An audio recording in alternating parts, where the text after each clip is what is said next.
Tu vois, Christian, ça c'était du lin. Dans cette pièce-là, avant, parce que là ils ont travaillé la terre nouvelle, non et c'était du lin. Alors ils ont labouré la terre, et là ils ont ressemé du blé, que tu vois toutes les petites pousses là. Tout ça c'est 1 hectare ou 5 hectares de blé ils ont fait pour... Apparemment ils ont mis des produits là sur la terre. Pas du tout de produits, non, c'est simplement que la terre. Simplement, et puis tu sais, l'eau, et puis le temps, le soleil et tout. Simplement ça. Et voilà ce que ça donne. Et de ce côté, c'est pareil. C'est le même champ, mais il est un petit peu plus abrité, tu vois. Alors ça pousse beaucoup plus vite. D'accord. Ouais. Ce qui m'inquiète le plus, moi, c'est quand je vois comment la terre est en général traitée. Mais ici, non, parce que le cultivateur n'emploie pas du tout de produit. C'est rare, non? C'est très très rare. Il a des vaches, il récupère le fumier de l'année, il vide ses étables, et après, il étend, il les pend là-dessus, sur cette terre. Et voilà ce que ça donne. D'accord. Okay. Ce sont des engrais naturels. Ce qui est inquiétant quand on voit que les terres sont traitées, c'est qu'en fait, c'est complètement assassin, finalement. Bah oui, et puis en plus, ce sont des produits chimiques. Voilà. C'est-à-dire que les natures et les plantes, ça fait des millénaires qu'on en parle pour la santé. Exactement. Ça fait quelques centenaires que la société ne veut pas qu'on en parle. Bah non. Et les gens continuent à assassiner les plantes, finalement. Et c'est pour ça qu'il y a tant de cancers actuellement. Oui, entre autres. Parce qu'on mange trop de ça, le prix. Oui. Ah oui. Voilà. Les pesticides, c'est clair que c'est pas bon, c'est fait pour être mauvais, pour assassiner. Exactement. Ouais. Alors, voilà. naturellement, il n'y a plus du tout d'herbes comme il y avait dans le temps. Ils poussaient des dogues, ils poussaient toute saleté. Que là, il n'y a rien, parce que pourquoi? Ça a été remué gentiment, intelligemment, et il n'y a pas du tout d'engrais dans cette terre, cette plaine. Pas du tout, du tout. Ouais. Qu'est-ce que tu en penses, Bertrand, toi, de tout ça? Non, mais je suis d'accord avec Chantal, il y a quand même des cultivateurs qui évitent tout un tas de produits qui ne font pas ce qu'on appelle de la culture intensive. Voilà. C'est la culture intensive qui fait beaucoup de mal à la nature. Voilà. Là, bon, ça va. Là. Oui, là, ça va. Finalement, ce problème-là, on le retrouve dans tous les métiers. Dans tous les métiers, on retrouve ça. Dans toute la société, tu as des gens qui te disent oui, mais pour gagner plus, il faut faire ce qu'il faut. Il faut du rendement, il faut du rendement. Voilà, exactement, du rendement. À quel point que lorsqu'ils labourent à côté d'une route, il n'y a plus du tout de talus. Parce que pourquoi? Il faut qu'ils gagnent, comme ils disent, une travée. Oui. Alors, naturellement, après, quand il y a de l'eau, toute la boue, tout ça, du champ, vient sur cette route. Alors, ça crée des problèmes, des accidents et tout. Parce que la terre, tu vois, ça bouge. Non, mais ce qui est dommage, c'est qu'on a bouché toutes les mares, on a arraché les haies, on a arraché des arbres. Il n'y a plus de retenue de rien du tout. Ils ont arraché les haies. Je vous dis, il n'y a plus rien qui retient. C'est vrai que ça fait des belles parcelles, mais en même temps, il n'y a rien qui retient le vent, qui retient la pluie. Du tout, du tout. Et puis, le gros problème, c'est qu'on utilise aujourd'hui des engins beaucoup trop lourds. Oui. Ça tasse les secousses. Exactement. Alors maintenant, dans certains champs, ils ne labourent plus. Ils donnent un coup de herse et ils ressèment aussitôt. Voilà. Et quand tu leur en parles, qu'est-ce qu'ils te disent? Ça fait gagner du temps et puis c'est pareil, le rendement est le même. Oui, c'est comme tout, on est obligé, n'est-ce pas? Voilà. Les gens se sentent obligés. Pour du rendement. Ils sont obligés d'être assassins. Voilà. Bah oui. Ouais, oui. Et en fait, quand tu manges des plantes qui ont été abîmées comme ça, c'est plus la santé dont on parle. Mais non, mais l'organisme en prend un coup, Bah oui. Automatiquement. Bien sûr. Tu vois, là, normalement, à cette époque-là, on devrait avoir des glands par terre. Mais oui, mais il n'y en a plus. Il n'y en a pas. Pas du tout. Il n'y en a pas beaucoup cette année. Pas du tout, du tout, du tout. Ouais, c'est-à-dire que, tu sais, il a fait sec. En plus, il a gelé tard. Ouais. Alors la fleur, tout arbre, ça a coulé. Alors naturellement, il n'y a pas de fruits, il n'y a pas de pommes, il n'y a pas de prunes, il n'y a pas du tout. Il n'y a absolument rien cette année. Par contre, les ronces, oui. Parce que là, tout ça, tout ce ronci-là, c'est pas traité. Alors il pousse forcément toutes sortes de plantes. Des ronces, des orties, des deuils. Tout ça, ça pousse. Parce que pourquoi? C'est naturel, c'est sauvage. Est-ce que vous sentez une grande différence dans tout ce domaine-là, la enfin, tout ce qui concerne effectivement les plantes cultivées par rapport à d'autres années? Est-ce que la nature est transformée à cause du ciel, à cause Oui. de la température? Il y a beaucoup de pollution. Oui, beaucoup de pollution. Oui. Hein. Voilà. Ouais. D'abord, on a eu quand même le brisol. Ça nous a amené plein de saleté sur les toits, partout, dans les plaines.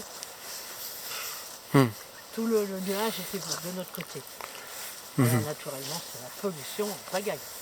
Oui. Le matin, lorsque je me suis réveillée, mon salon d'été qui était dehors, il n'était plus blanc, il était noir. Alors on respire tout ça. Alors là, tu parles d'un événement bien précis, mais en réalité, il y a quelque chose aussi de beaucoup plus général qui a lieu un peu partout et qui vient du ciel. Mais oui, dans le ciel, il y a toujours des impuretés. Il y a aussi ça. Oui. Bah oui, il y a des pollutions qui... On a tous les ormes par chez nous qui sont en train de crever. Mhm. C'est pour ça. Il y a certaines essences d'arbres qui résistent, mais pas tous. Les arbres, tu parlais des arbres, les arbres ont complètement disparu. Ah oui, oui, oui. Oui, oui. Mhm. Ouais. Qu'est-ce que vous auriez à proposer à l'humanité pour que les choses évoluent? Nous sommes trop petits pour proposer quelque chose. Mhm. Ouais, ce serait d'arrêter d'utiliser des pesticides et puis tous ces produits qu'utilise la culture intensive. Voilà. C'est l'horreur pour la nature. Tous ces engins qui sont beaucoup trop gros, beaucoup trop lourds, ça tasse les sous-couches de la terre. Et c'est pour ça que dès qu'il pleut, tu as des mares, tout le monde est inondé. Mais oui. Parce que la terre ne veut plus absorber. Mais bien sûr, elle est trop tassée. Et puis avec les produits qui balancent dans le sol, ça fait comme des sous-couches de béton. Exactement. Ça fait du béton. Ah, il est beau celui-là. Il a été pris là. Oui. Pour être repris. Oui, c'est vrai. Ça va pas du dos. Je crois pas. Celui-là, il a été taillé dans cet arbre et avec le cutter ou un couteau, il a été pelé. Ouais. Et on a retiré l'écorce.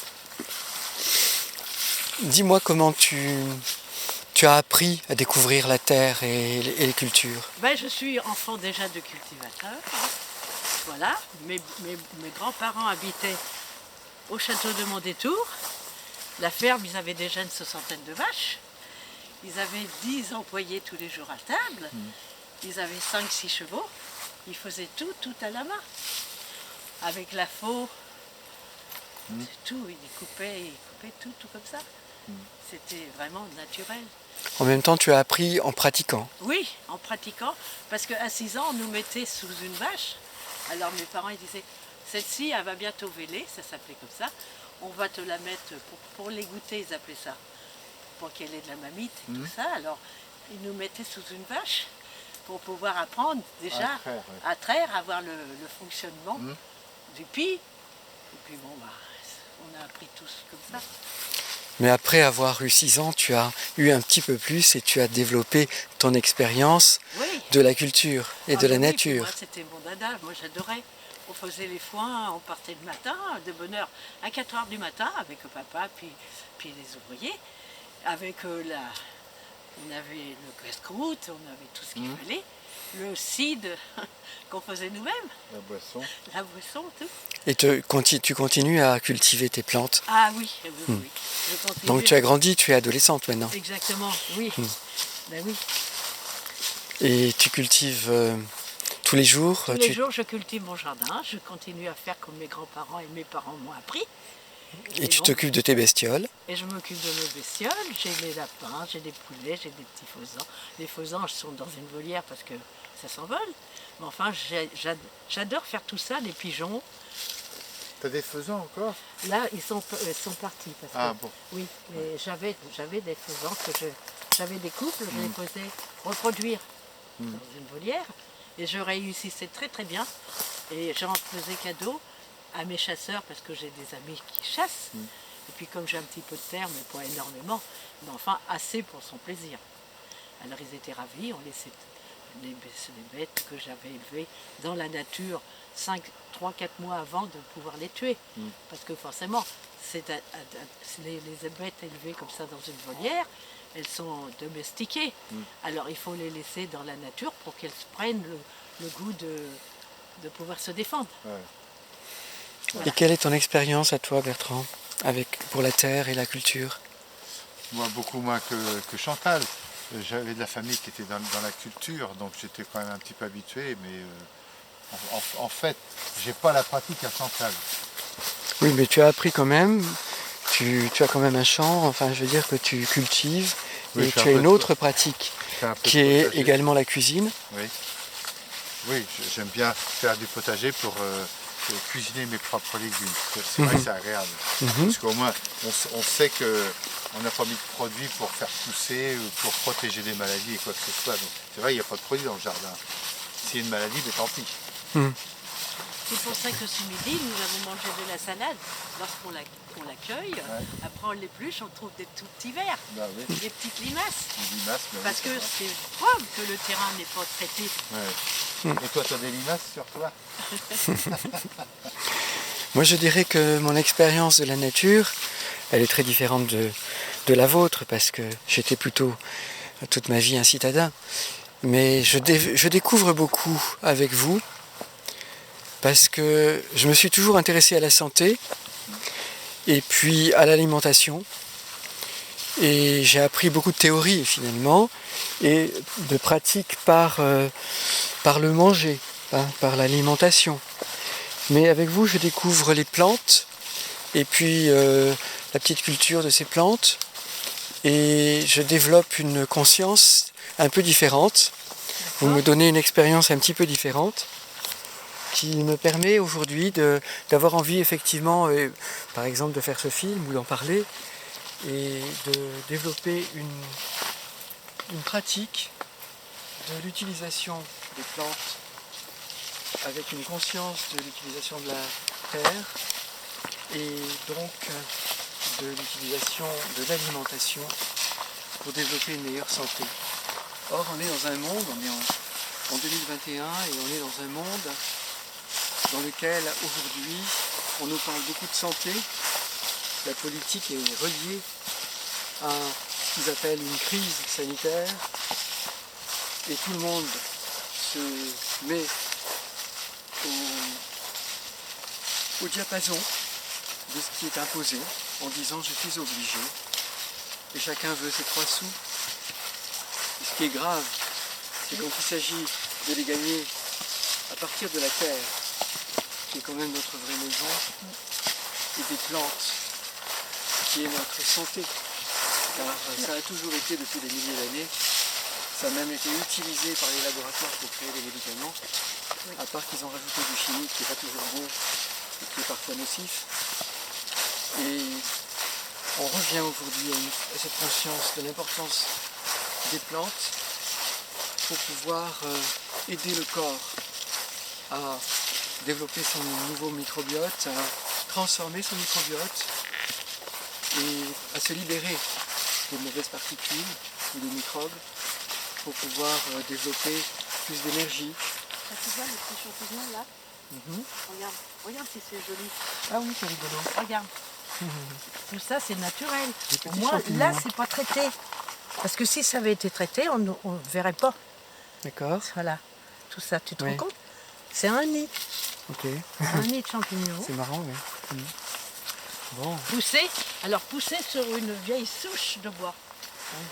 C'est marrant. Sur de la mousse. Bon. Eh ben, merci à vous. Voilà. C'est bien.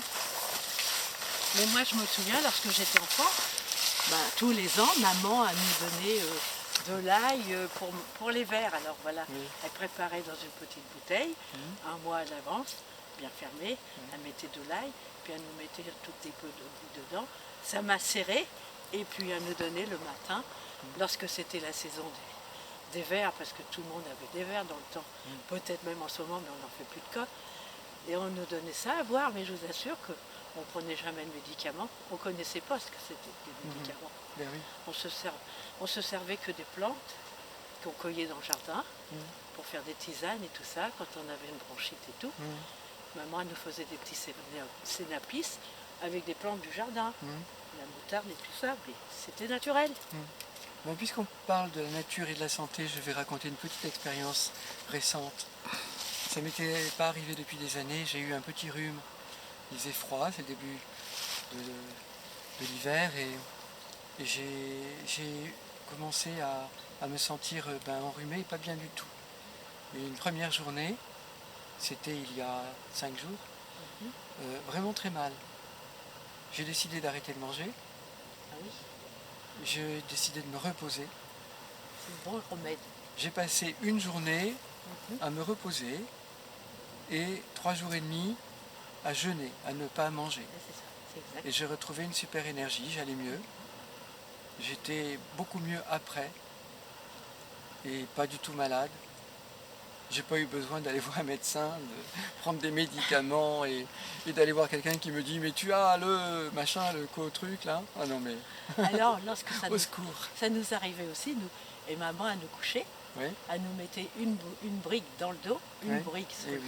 ventre. oui, On avait l'édredon qu'on faisait nous-mêmes avec du duvet de oie, Oui. qu'on faisait nous-mêmes le duvet. mhm, On transpirait. mhm, Elle nous faisait un bon bouillon de légumes, oui, c'est-à-dire tous les légumes du jardin. mhm, Elle nous donnait ça bien bien chaud.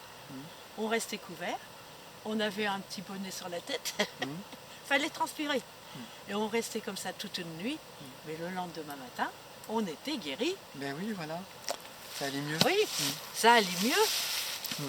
Eh bien, on va remercier Chantal Fleury et Christian Pagès Et Bertrand Retou. d'avoir partagé ces petits moments de nature. Avec plaisir. Et merci à tous ceux qui nous ont écoutés jusque-là.